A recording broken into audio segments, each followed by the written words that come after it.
Hello there. So in this video, I'm going to be talking about a poem by Arthur Yap called Afternoon Nap. Now, Yap was a poet from Singapore who wrote a lot about its culture, looking at everyday incidents in the country in interesting and revealing ways. And in this poem, he looks at a particular style of parenting. Now, if you've ever heard of a tiger mum, you'll be familiar with what happens in this particular poem. Tiger mums are parents who push their children to perform brilliantly in every aspect of their lives. They'll sometimes ignore their children's desires and dreams in order to push them to succeed, especially when it comes to academic excellence. And Yap looks at one such tiger mum in this particular poem. So let's take a listen and then explore a bit deeper. The ambitious mother across the road is at it again. Proclaiming her goodness, she beats the boy. Shouting out his wrongs with raps, she begins with his mediocre report book grades. She strikes chords for the afternoon piano lesson.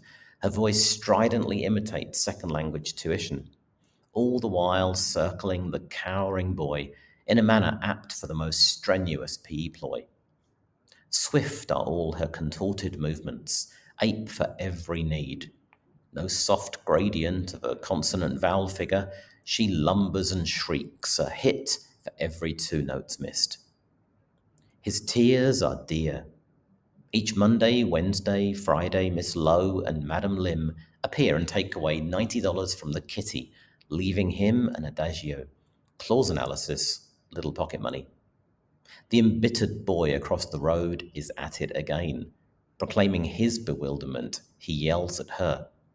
Shouting out her wrongs with tears, he begins with her expensive taste for education.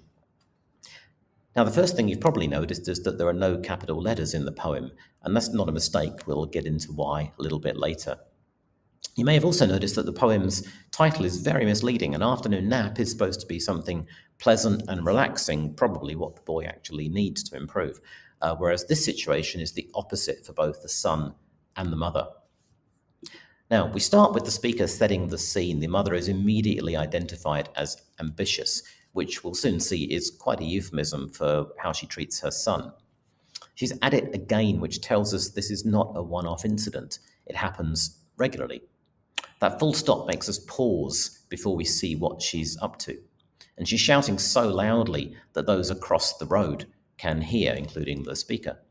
But this is her idea of good parenting. Proclaiming her own goodness or qualities as a mother while belittling and berating her son's poor standards, poor in her eyes at least. And the third line, we're told that she beats the boy. And this phrase uses plosive alliteration. The B sound is repeated. When we make this sound, we make a small explosion of air. So it's quite a memorable phrase. Now, at first, she begins by hitting him for his poor academic performance, but soon she moves on to his piano playing.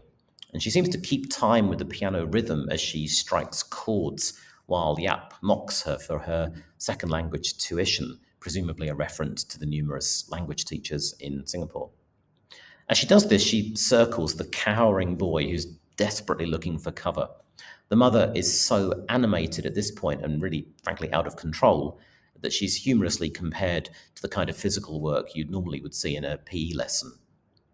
In the third stanza, Yap expands on the level of violence the mother is using. She seems to be swinging out wildly at her son in a way that contorts her body. And this violence is then contrasted with the softer description of what is not there, the consonant vowel figure, and a kind of ironic academic image that would be a far more pleasant sound. Instead, she chastises him with long, harsh words and then lumbers and shrieks, showing both her physical and auditory attack on the child, punishing him for every wrong note he hits. In the next stanza, however, we see a slight change in perspective.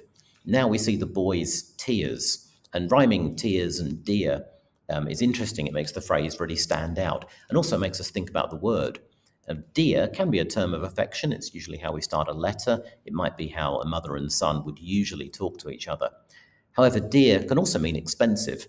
And ironically, that seems to fit better here because we learn straight away afterwards that every three times a week, Monday, Wednesday, and Friday. Miss Lowe, maybe that's a reference to the boys' mediocre grades, and Madam Lim come and remove money from the boy's savings, his kitty, or kind of piggy bank, I guess, which leaves him with no money, pocket money for himself.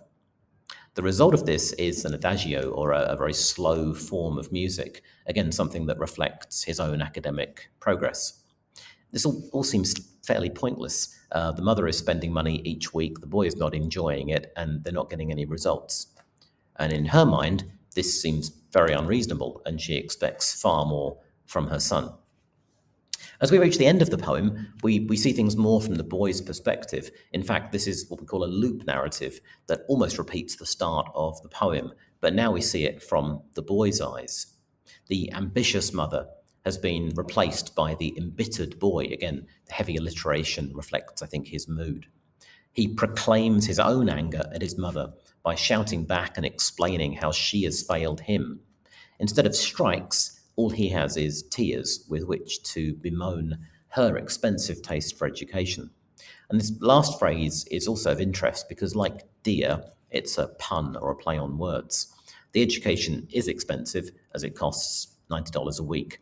However, there's a greater cost here, the son's well-being and happiness, which seems to be lost in the pursuit of excellence. So by ending the poem with the boy as well, he at least does take some control from the situation, and we do get to understand his feelings. In terms of the structure of the poem, it's quite unusual, as I said before, in that there are no capital letters. And the rest of the poem is written in free verse with 5 quatrains, mostly 4-line stanzas. There's also not really a rhyme scheme apart from the tears are dear one. It also has it's kind of got quite a conversational tone as we imagine the speaker witnessing yet another attack on the boy and telling us what's happening there. This overall disjointed structure, I think, seems to reflect how bothered the speaker is by what's going on here, and also how little can be done to change these kind of tiger mum attitudes in this community. So there we go, there's an analysis. Hope you found that useful. If you did, please feel free to like and subscribe. Thank you.